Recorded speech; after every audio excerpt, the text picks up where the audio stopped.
Our guest is blogger Adnan Hajizade's lawyer Isakhan Ashurov and Media Rights Institute director Rashid Hajili. Welcome to the Difficult Question program. As usual, our first question is related to their social life. According to the labor code, people should not work when it's over 42 degrees Celsius. How long can people stand it outside in such hot weather?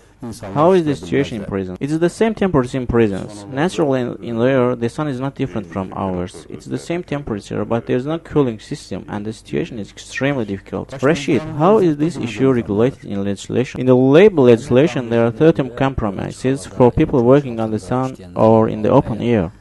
It's unacceptable for them to work in certain high temperature because these can harm their health. Prison conditions should be normal. If prisoners are being held in prisons that don't have normal conditions, water and refrigerator system, it's a violation of their rights, of course. Let's move on to our main topic. My first question is for Isakhan. Blogger Adnan Hajizade's appeal to be released earlier was not fulfilled by the Karabakh District Court. How did the court support its decision? In fact, this appeal should have allowed him to be released on time. In accordance with criminal legislation of the Azerbaijan Republic, they had the right to appeal to be released early after they served certain part of their prison term. I should say that this is a norm welcomed by the experts of the Council of Europe. However, the opposite takes place in practice. As a rule, prisons and the Ministry of Justice hinder the release of prisoners. The court substantiated its failure to release Adnan Hajizade on the opinion prepared by the prison number 14. In my mind, people who prepared this opinion should be brought to justice because this was not considered in their legislation. For example, they wrote that Adnan Hajizade is a contradictory person.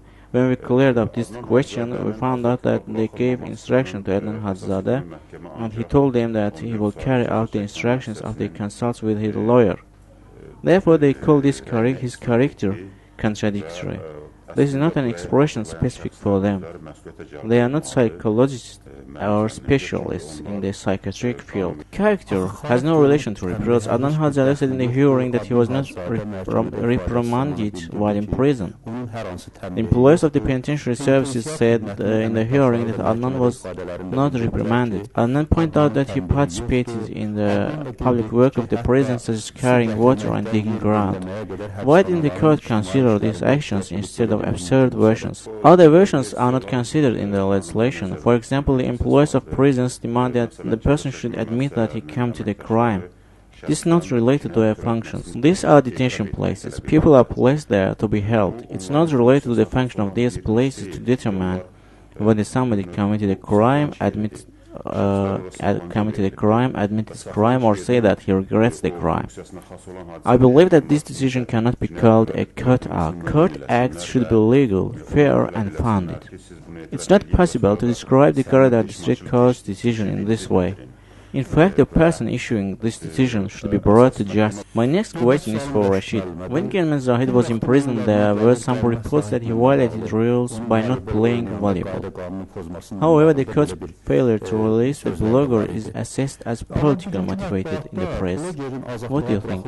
I do not know about the statistics, how many prisoners file an appeal to be released after they serve the part of their term defined in legislation, or what kind of response they get, and I never conducted an investigation into this issue.